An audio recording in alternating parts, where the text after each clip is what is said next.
Hey everyone, in today's video, I want to talk to Pakistani E2 investors. So of course the E2 visa is available to citizens of certain countries that have a treaty with the United States, and Pakistan happens to be one of those countries that has that E2 treaty. So the E2 visa can be a very beneficial option for certain investors and entrepreneurs that want to come to the United States and operate their business in the US. In this video, I want to talk about some interesting things that we've been observing take place at the consulates in Pakistan with respect to how they're processing E2 visas. And the purpose of this is to just give you a heads up so that when you're going through your process, you can be well prepared.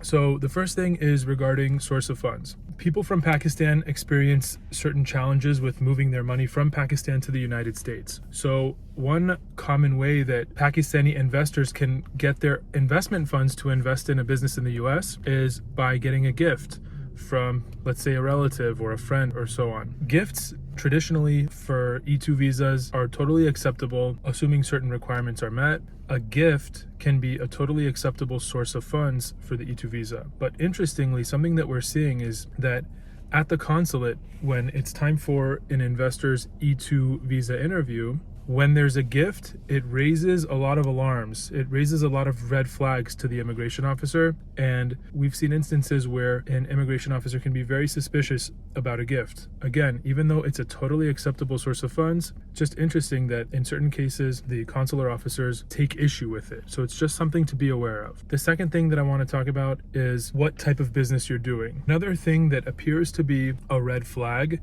to the consular officers in Pakistan is if you're entering an industry that one of your family members also operates in the United States. So let's say that you have a sibling in the United States that operates their own gas station. And let's say for your E2 visa, you plan to operate a gas station in the United States, a totally separate gas station from the one that your sibling owns and operates. Well, we've also seen this to be a red flag for the consular officers in Pakistan, where they question the legitimacy of it. Even though it's a totally distinct and separate business, for some reason, the fact that the investor has a family member in the United States that operates in that same space, for whatever reason, is a red flag to the consular officers. So again, it's another thing to just be aware of.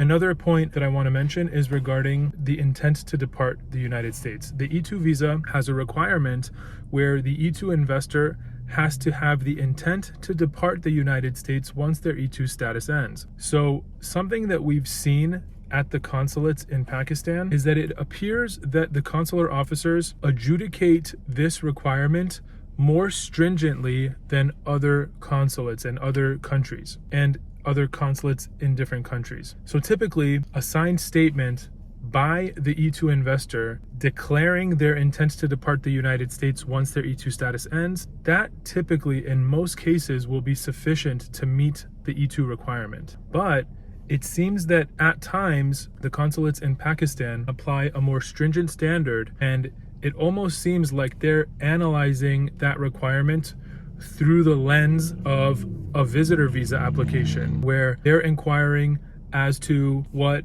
properties perhaps the investor might have in their home country in Pakistan, or what other ties they have to Pakistan to ensure that the investor will leave the United States once their E2 status ends. So again, it's just an interesting observation for you to be aware of. So to recap, we're seeing the consulates in Pakistan essentially take issue with multiple things. One is the source of funds, particularly when it's a gift from a family member. Second thing is when the E2 investor is planning on doing a business in a similar industry that one of their family members might be already operating in the United States. And thirdly, the intent to depart requirement. We're seeing that the consulates in Pakistan seem to take a more stringent view of what this requirement is, and it seems that at times they're almost applying a visitor visa standard to the E2 intent to depart requirement. There you have it. Hope you found this video helpful. If you know anybody that can benefit from this video, please feel free to share with them. As always, thank you so much for tuning in,